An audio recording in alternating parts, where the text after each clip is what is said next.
আসসালামু আলাইকুম ভিউয়ার্স, আপনারা অনেকেই আমার কাছে কমেন্ট বক্সে জানতে চেয়েছেন মিয়ানমার বিমান বাহিনী কি ঢাকা আক্রমণ করতে সক্ষম।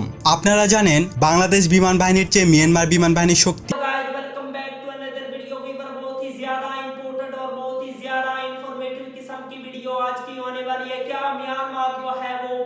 ढाका पर हमला करने की सलाहियत रखता है। बांग्लादेश और म्यांमार की एयरफोर्स के दरमियान आज की वीडियो में कंपैरिजन होने वाला है। किस कंट्री की जो एयरफोर्स है बहुत ज्यादा स्ट्रॉन्ग है, बहुत ही ज्यादा इंपॉर्टेंट वीडियो होने वाली है। अभी तक आप लोगों ने हमारे चैनल को सब्सक्राइब नहीं किया हुआ, जल्दी से हमारे चैनल को सब्सक्राइब कर लीजिएगा। तो विदाउट वेस्टिंग टाइम वीडियो को स्टार्ट करते हैं। আসসালামু আলাইকুম ভিউয়ার্স, আপনারা অনেকেই আমার কাছে কমেন্ট বক্সে জানতে চেয়েছেন মিয়ানমার বিমান বাহিনী কি ঢাকা আক্রমণ করতে সক্ষম।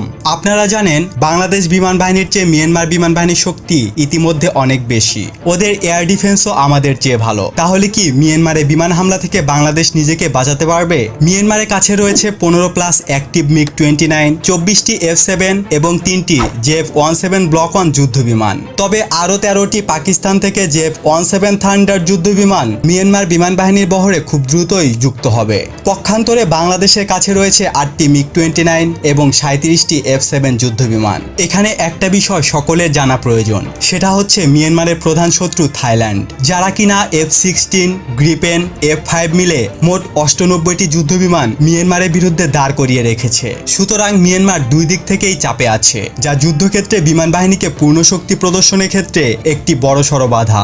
যাই হোক, এখন মূল প্রসঙ্গে ফিরে আসি। প্রথমত, মিয়ানমার বিমান বাহিনী যদি বাংলাদেশে আক্রমণ করে তাহলে এরিয়াল রিফুয়েলিং ছাড়াই আক্রমণ করতে হবে, কারণ তাদের কাছে কোনো এরিয়াল রিফুয়েলার বিমান নেই। দ্বিতীয়ত, বাংলাদেশ সীমান্ত থেকে ওদের নিকটবর্তী বিমান ঘাঁটি প্রায় 500 কিলোমিটার দূরে, ফলে এটা নিশ্চিত তারা ঢাকায় বিমান হামলা করতে আসবে না, কারণ এরিয়াল রিফুয়েলিং ছাড়া SU-30 এত দূরে আসতে পারবে না। তাদের হামলার লক্ষ্যবস্তু হবে কক্সবাজার এবং চট্টগ্রাম। আমাদের এই দুইটা জেলায় বাংলাদেশের দুইটা বিমান ঘাঁটি রয়েছে।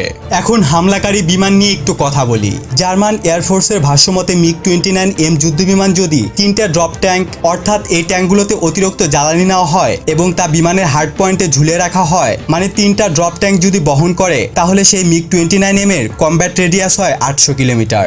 বাংলাদেশ এবং মিয়ানমার উভয়ই তুলনামূলক অনুন্নত মিগ-29S ব্যবহার করে, তাই স্বভাবতই এগুলোর কমব্যাট রেডিয়াস আরো কম হবে। তবুও ধরে নিলাম মিগ-29S এর কমব্যাট রেডিয়াস 800 কিলোমিটার, অর্থাৎ বিমান ঘাঁটি থেকে 800 কিলোমিটারের মাঝে এরিয়াল রিফুয়েলিং ছাড়াই এটি হামলা চালাতে পারবে। সুতরাং মিয়ানমারে মিগ-20 প্রায় ফেনী পর্যন্ত আসতে সক্ষম, কিন্তু F-7 যুদ্ধ বিমানের পক্ষে মংডু শহর পৌঁছানো অসম্ভব। এ কারণে মিয়ানমার হামলা করলে মিগ-29 দিয়েই করবে।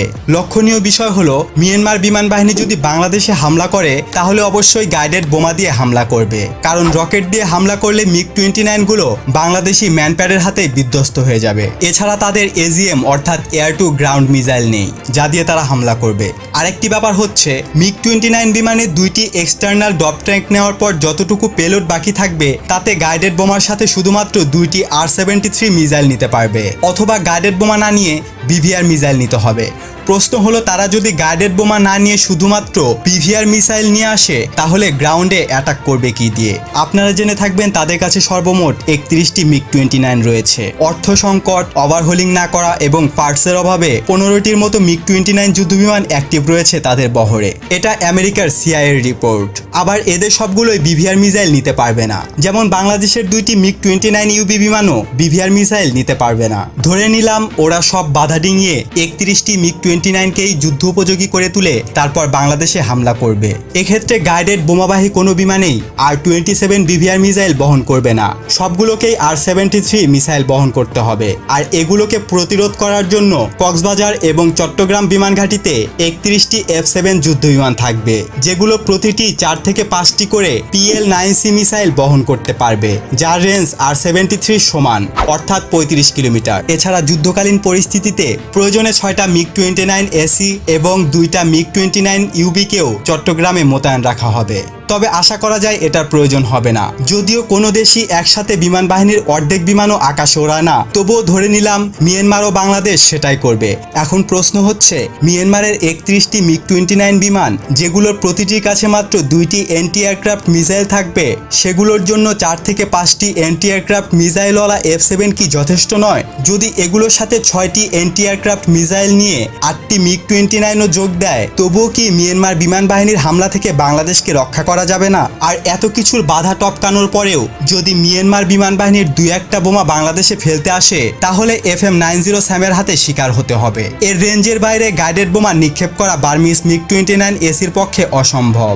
আর তারপরেও যদি বোমা নিক্ষেপ করে ফেলে, তাহলে সেই বোমা ধ্বংসের জন্য CIWS তো আছেই। এত কিছুর পরেও যদি সফলভাবে বোমা হামলা করতে সক্ষম হয়, তাহলে বাংলাদেশের শুধুমাত্র F-7 বিমান কক্সবাজারের আকাশ থেকে 60 থেকে 80 কিলোমিটার রেঞ্জের বোমা নিক্ষেপ করে প্রতিশোধ নিতে সক্ষম। এছাড়া বার্মিজ নেভির চেয়ে দ্বিগুণ শক্তিশালী বাংলাদেশ নেভির পক্ষেও প্রতিশোধ গ্রহণ করা বেশ সহজ। তবে বিশেষ দ্রষ্টব্য এই যে এখানে ইচ্ছে করে রাষ্ট্রীয় নিরাপত্তা এবং গোপনীয়তার খাতিরে বাংলাদেশের একটি বিশেষ সক্ষমতার কথা বাদ দিতে হয়েছে।